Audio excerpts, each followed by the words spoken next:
I'm live! Exclamation point.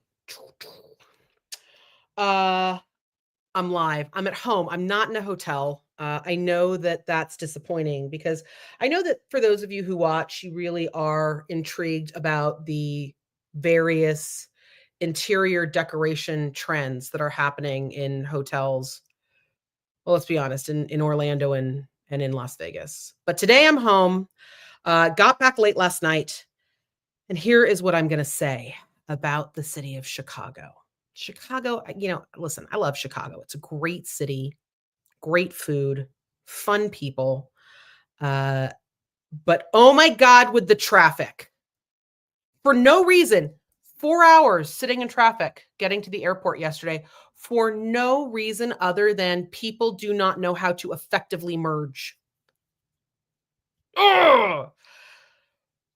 As a very proud, born and raised Angelina,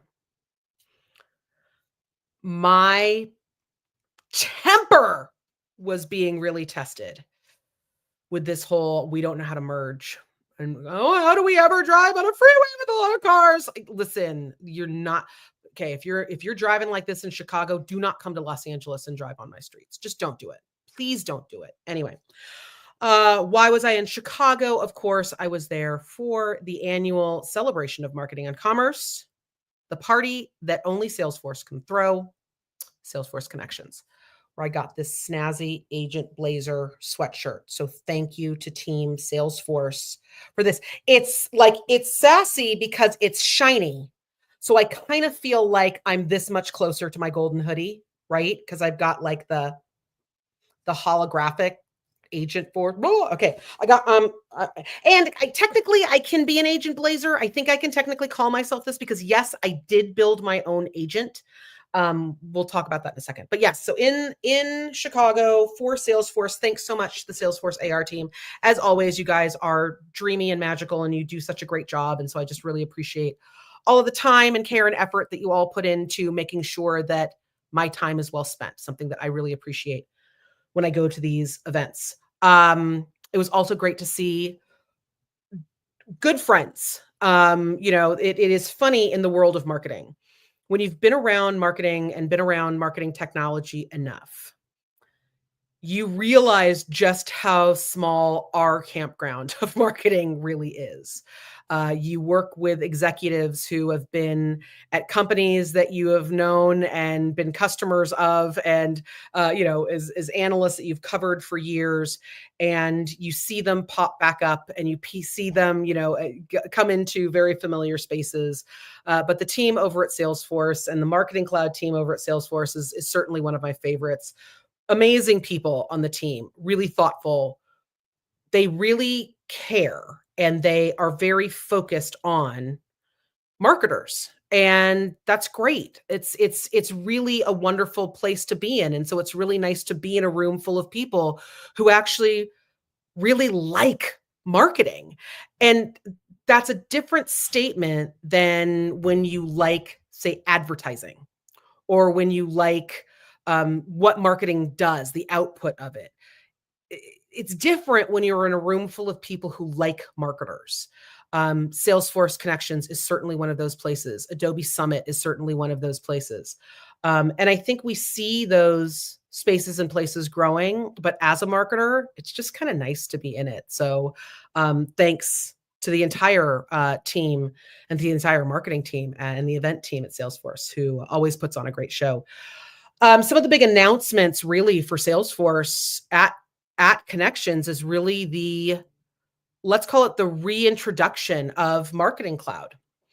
For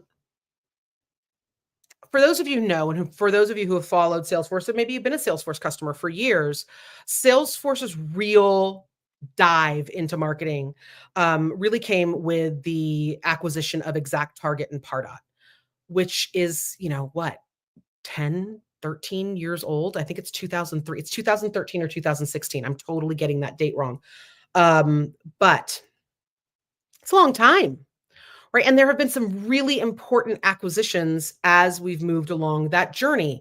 There's been the acquisition of Datarama. As you guys know, if you've followed me for any amount of time, one of my favorite products, right? Datarama was a fantastic product, right? Fantastic solution. It was a great pickup for Salesforce, right? And we've seen those types of pickups across the way. In fact, Steve Hammond, who's the GM of Marketing Cloud, even had it right up there for the world to see. This has been 9 acquisitions, well over a decade.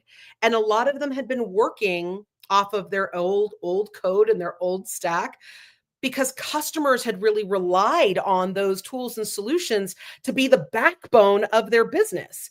You don't just yank out your backbone, right? And we have seen this happen time and time again, organization over organization, as they've struggled with the same thing.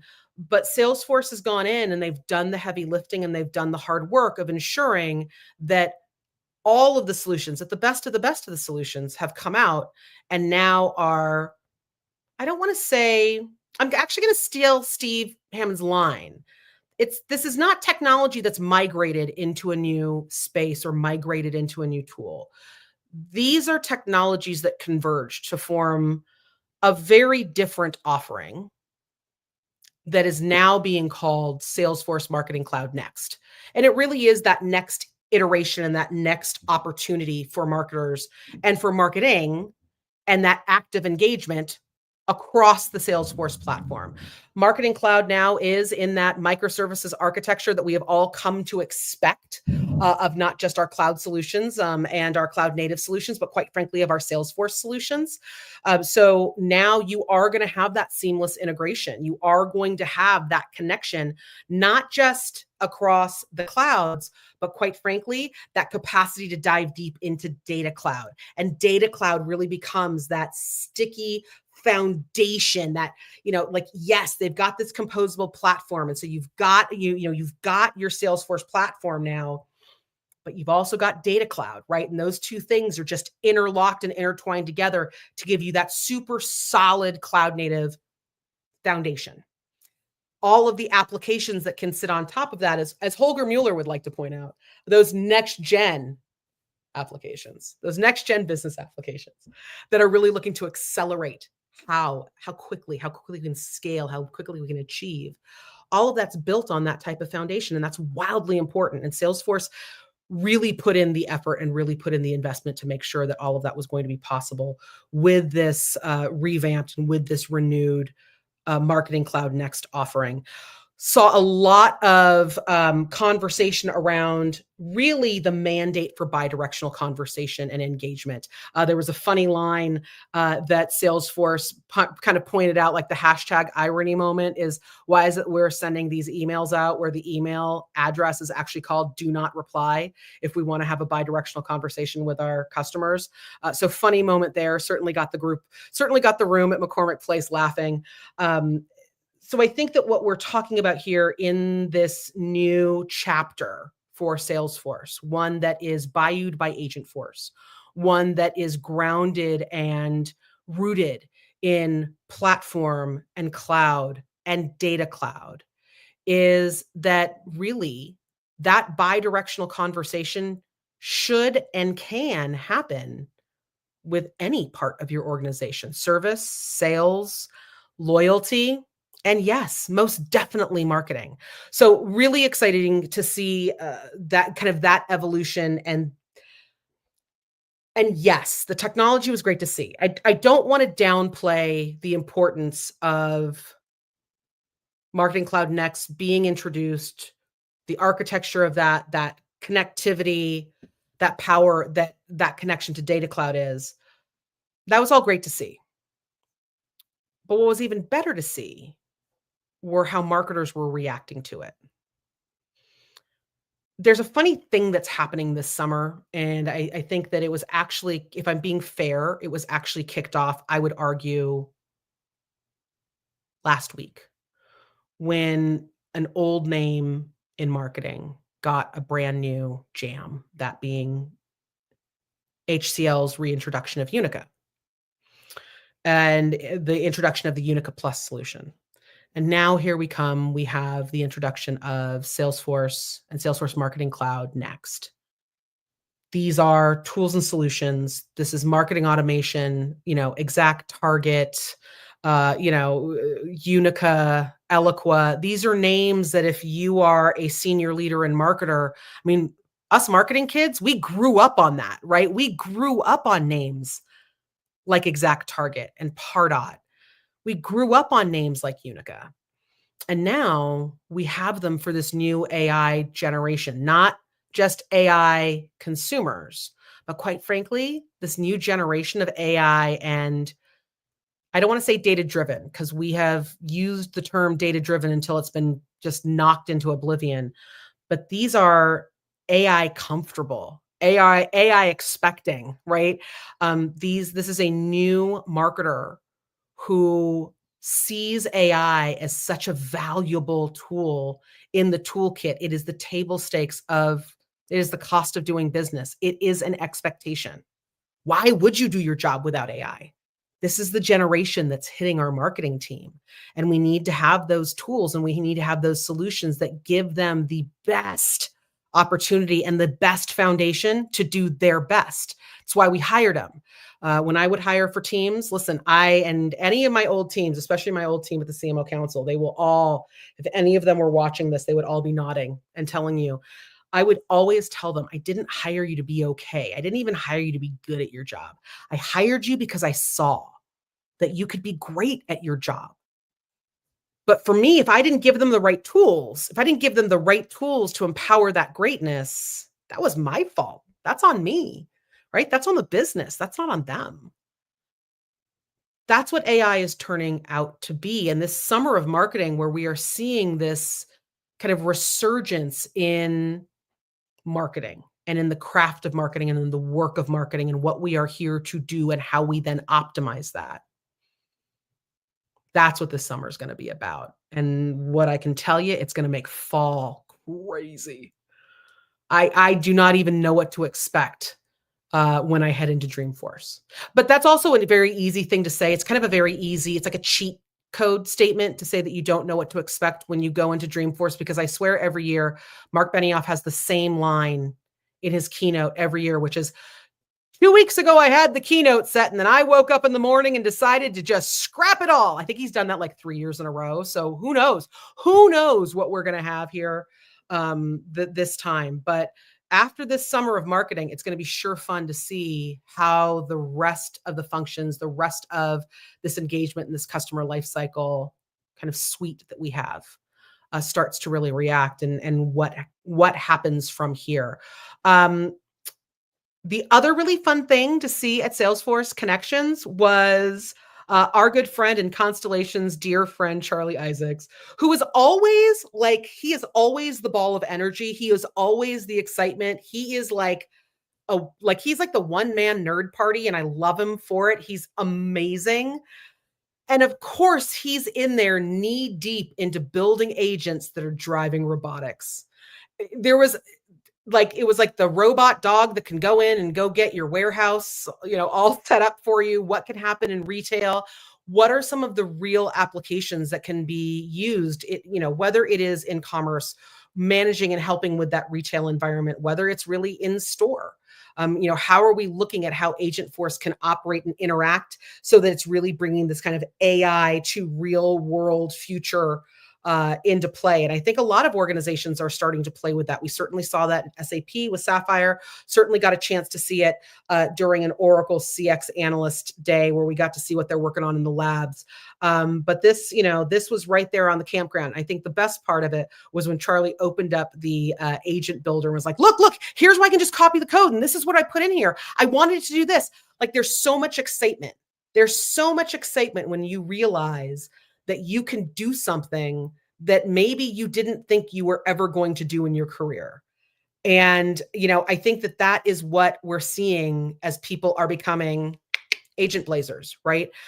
Even when I built my own agent, right? Sat down with the team, sat down right there on the show floor, and even listening to the people around me who were building other agents. They weren't asking the same questions that they were asking when they could go and create their own agent at Dreamforce, right? When people were creating their agents at Dreamforce, they were creating agents about what they thought around the limitations of AI, right? I want to build an agent that answers my customers' questions that are my most frequently asked questions. Like, they went in for like the lowest hanging fruit, but they kind of went in for How can I take an existing process that I'm super, super comfortable with, and how do I automate that process? How do I make that an agent? But what I heard at Connections was more about an exploration of business problems that people had never thought they could tackle in a different or a new way. And it's one of the things that I started to see people start to kind of play with and really talk through with the agent as they were building the agent, right? They were almost refining the problem and really getting to the root of it. And well, yes, I'd like to see that, but then also add this. And yes, now that you've done that, hey, how about we bring in this information out of knowledge and this information out of that data resource? So it's getting people to not just think differently about AI, to where all of these agents, as they said right from the keynote stage, could be managed and developed, created in a very straightforward way. It's also allowing you to think about those business processes just slightly different. It's almost like instead of worrying about the prompt engineering, we're going to worry about engineering what we want that outcome to be. How do we engineer around the problem as opposed to engineering around the model and the prompt? So it was nice to see that happen in real life, like happen with people in real time as they were building these agents.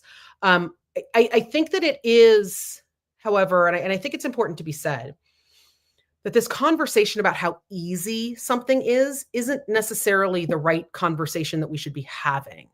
Just because you can build an agent, just because you can build a co-pilot, doesn't necessarily mean that you are building it to the need or to the right function that you need it to go in. It is why I like that Salesforce started talking about it as a straightforward path to how you build an agent. Anything can be easy. Not everything can be straightforward. It's the same thing, like I've said, and you guys have heard me say this before. Yes, things can be made into something that is simple or something that's simplistic. And simplistic isn't always good. In fact, it rarely feels good, right? You want simple.